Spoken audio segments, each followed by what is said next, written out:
देश भर में कोरोना वायरस घातक मोड़ पर पहुंचकर विनाशक रूप से प्रलय मचा रही है।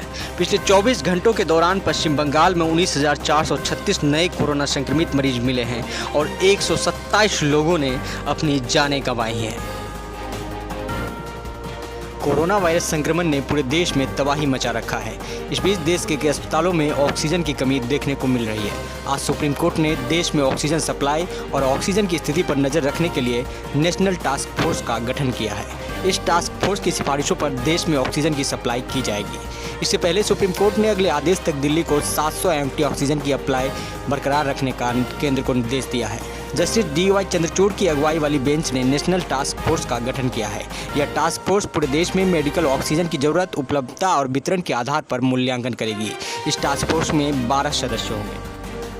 कोरोना संक्रमण की दूसरी लहर के बीच पश्चिम बंगाल की मुख्यमंत्री ममता बनर्जी आज विधानसभा में केंद्र पर जमकर बरसी। उन्होंने कहा कि केंद्र ने पिछले 6 महीनों में कुछ काम नहीं किया। मंत्री पश्चिम बंगाल की सत्ता पर काबिज होने के इरादे से रोजाना बंगाल आए।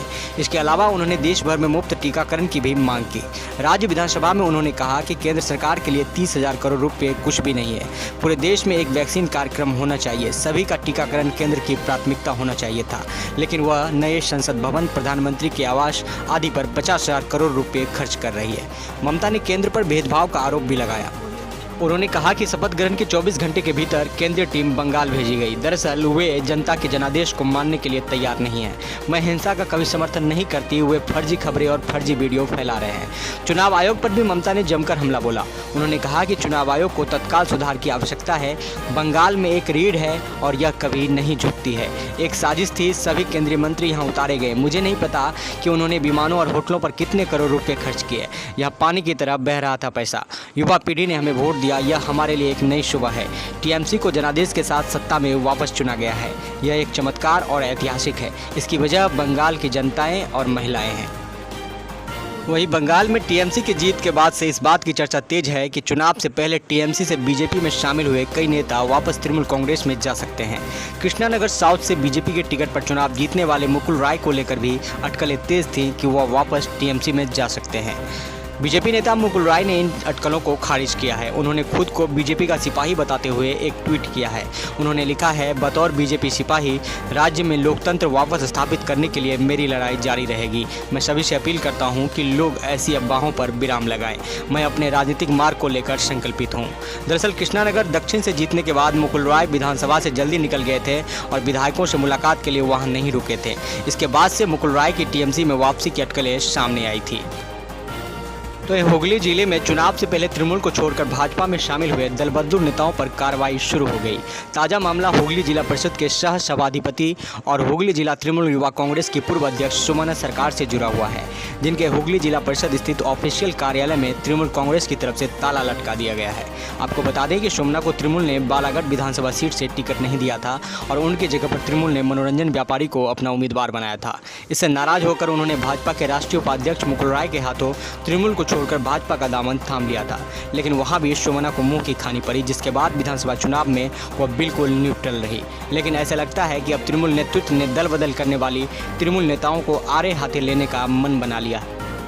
वहीं अब किसी भी अस्पताल में भर्ती करने के लिए मरीज को अब कोरोना टेस्ट रिपोर्ट दिखाने की जरूरत नहीं है। केंद्रीय स्वास्थ्य मंत्रालय ने नई एडवाइजरी जारी की है। इसमें कहा गया है कि जिन मरीजों को अस्पताल में भर्ती करने की जरूरत है उन्हें तत्काल भर्ती कर इलाज शुरू किया जाए। उनसे किसी भी प्रकार की जांच रिपोर्ट मांगने की जरूरत नहीं है। जिनमें कोरोना के लक्षण हो, उनके पास कोविड पॉजिटिव रिपोर्ट नहीं तो उन्हें संदिग्ध वार्ड में भर्ती किया जाए। मंत्रालय ने कहा है कि किसी भी सूरत में किसी भी मरीज को अस्पताल में भर्ती करने से इनकार नहीं किया जा सकता। सबसे पहले मरीज को भर्ती करना है, उसके बाद संदिग्ध मरीजों का RT-PCR टेस्ट कराना है। टेस्ट रिपोर्ट आने तक उनका इलाज कोविड संदिग्ध वार्ड में रखकर करना है। कोई भी मरीज किसी भी शहर के अस्पताल में भर्ती कराया जा सकता है।